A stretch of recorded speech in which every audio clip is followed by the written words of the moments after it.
అయితే ఈ గురువులని, ఈ మంత్రశాస్త్రాన్ని మనిషి ఎలా ఉపయోగించుకుంటూ, ఎలా సద్వినియోగపరుచుకుంటే జీవితాలు బాగుంటాయి?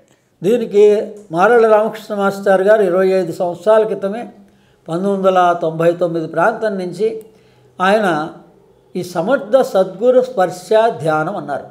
అంటే మీరు ఏ గురువునైనా భావించండి, ఏ మతంలోనన్నా ఉండండి, ఏ రిలీజియన్లోనున్నా ఎక్కడన్నా ఉండండి, ప్రతివాడికి, నమ్మిన వాడికి నమ్మని వాడికి, కమ్యూనిస్ట్ అయినా కూడా వాళ్ళకు కూడా ఒక సిద్ధాంతం ఉంది, ఒక రంగు ఉంది.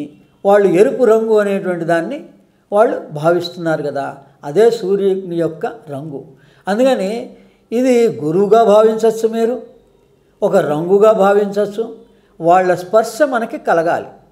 అందుకని ఆ స్పర్శ మన హృదయంలో కలుగుతుంది.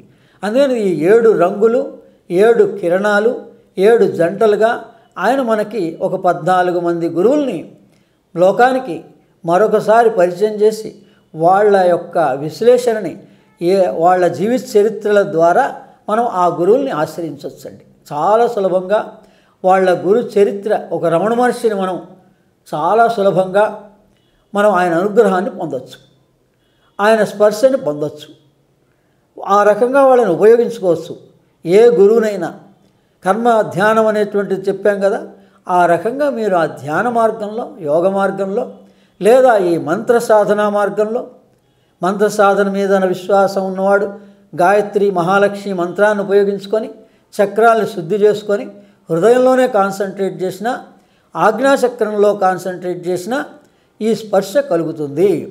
అసలు మనిషి యోగంలో మనం ఎందుకు ఈ యోగంలో ప్రవేశించామంటే, మన ధ్యేయం ఏంటి యోగంలో అంటే, మన మూలాధారంలో ఉన్న శక్తిని మనం సహస్రారంలోకి కలపాలి, స్వాధిష్టానంలో ఉన్నటువంటి శక్తిని విశుద్ధి చక్రంలో కలపాలి, నాభి చక్రంలో, మణిపూర చక్రంలో ఉన్నటువంటి శక్తిని హృదయంలో కలపాలి అన్న ధ్యేయం గురించి ఈ మానవ జన్మ తీసుకోవడం జరుగుతుంది. ప్రతి మానవుడు ఇది తెలుసుకోగలిగిన వాడు ధన్యుడు. ఈ తెలుసుకోలేని వాడే ఇన్ని కష్టాలు నష్టాలు భరిస్తున్నాడు.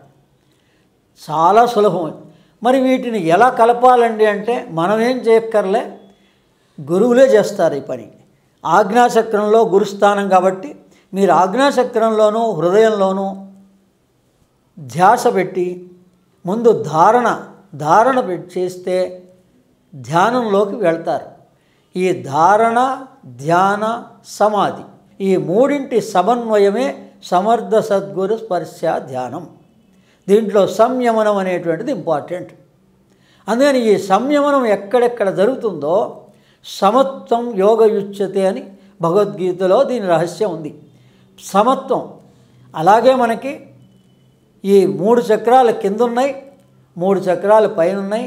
ప్రతి మానవుడు జీవాత్మగా తల్లి గర్భంలో ప్రవేశిస్తున్నాడు.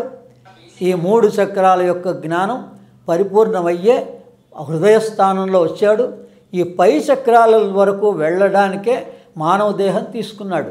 కానీ మన మనస్సు ఈ కింది స్థాయిలో లోయర్ మైండ్గా ఉండి డామినేట్ చేసి ఈ కోరికలు, శరీరము, మనస్సు, కోరికలు, వీటి నియంత్రణే మొదటి దీక్ష. కాబట్టి కోరికలు అంటేనే అహంకారం అండి. అహంకారం ఉన్నంత వరకు ఈ మనస్సు డామినేట్ చేస్తోంది. ఏ క్షణంలోనైతే కనీసం మన ధ్యానంలోనన్నా మన అహంకారం లేకుండా ఉంటే మన బుద్ధి వికసిస్తుంది ఖచ్చితంగా. అప్పుడు మనం ఈ గురువుల్ని ఎవరిని ఆశ్రయించినా వాళ్ళు మనకి సహాయ సహకారాలు సులభంగా అందిస్తారు.